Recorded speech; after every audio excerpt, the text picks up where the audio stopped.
G'day, I'm Mark Berg and welcome to Rapala Fishing News. We're here in the maintenance department at Akuma and we're with Big Tony, aka Big T. How are you, mate? G'day Mark, how you doing? Good. Now this is part of the series of how-tos that the Akuma guys want to bring to you guys. So, mate, I brought in this reel.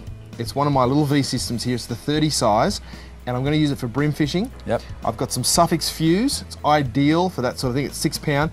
But what I've found is sometimes putting braid onto a reel, you get a bit of line twist going on. What's the best way of spooling up your reel with braid? Okay. Most spinning reels will spin clockwise. As most fishermen will know, that they usually stick a screwdriver through a spool and Just comes off that way? Yeah. 9 out of 10 times when you're using a very small reel to an oversized spool, as it comes off, the rotation on the spool is putting twist into the braid. Okay, yep.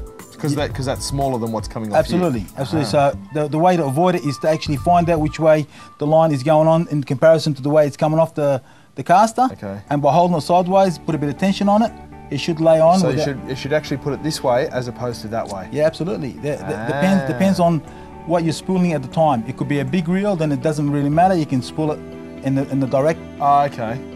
But if it's a smaller reel, you should lace it on its side. Absolutely. It takes out less twist off. Well, that's a great tip. Okay, now let's get this off here and show us how you would start it off. Now, obviously the bar arm comes over. Yep. Well, for starters, a lot of the fishermen would like to put some mono backing. Yep. So we'll start off with maybe 10 or 20 meters, sometimes 30 meters. Is it necessary? Well, if you put braid directly onto aluminium spool, because it's a shiny surface on the braid, as it compacts down, it becomes like a gasket, and it will slip. It will slip on the spool. On the spool. Okay. Is there another way around that? There is. You can either put the mono backing or put some tape down on the spool, so the braid it's got something to bond onto. Okay. Well, let's do the tape version. Okay. So I'll hold the rod for you. Okay. And you can get it started. Okay. Let's get some sticker tape. So just your normal masking tape? Yeah, a little bit of masking tape. Shouldn't need much, just enough so that the braid bonds onto. Okay. A short length would cover it. Straight onto the spool. Good cover.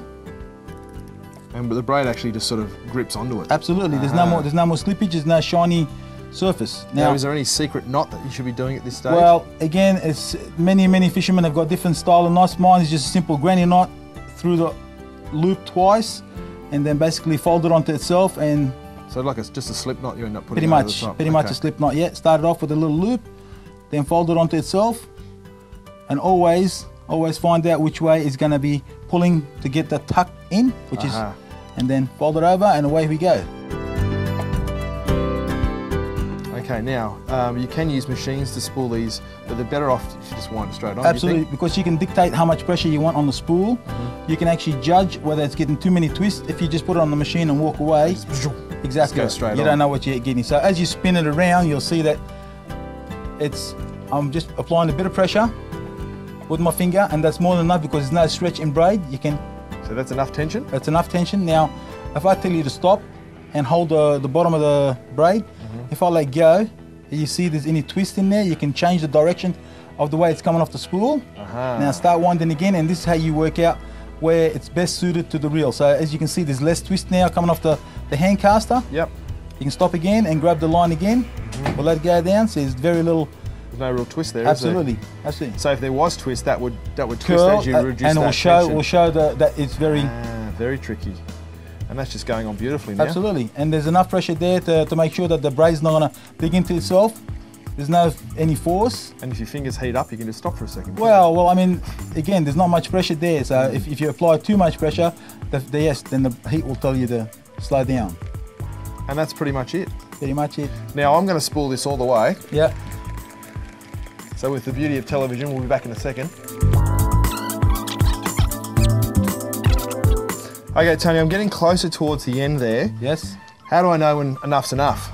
Okay, as you know, we just emptied the spool, so that's enough. That's right. Now you can see that it's just sitting inside the lip. Yep. That for me is perfect. Yeah. It can allow you for maybe a short length of leader to put on top without having to overwhelm the rim of the spool. Okay. To me, that is a perfect spool up on an egg beater. So you don't want it all the way to the edge? Absolutely not. A few mil under. A few mil under, because that allows you to put any leader, be it fluorocarbon or monofilament or just a shock absorber when you do connect to the lure. Well, that was pretty easy, really. It's not rocket science, is it? Not at all. But once you know, it's always a good thing to have. Absolutely. That's great. All right, well, thanks again, Tone. You're welcome, Mark. It's beautiful.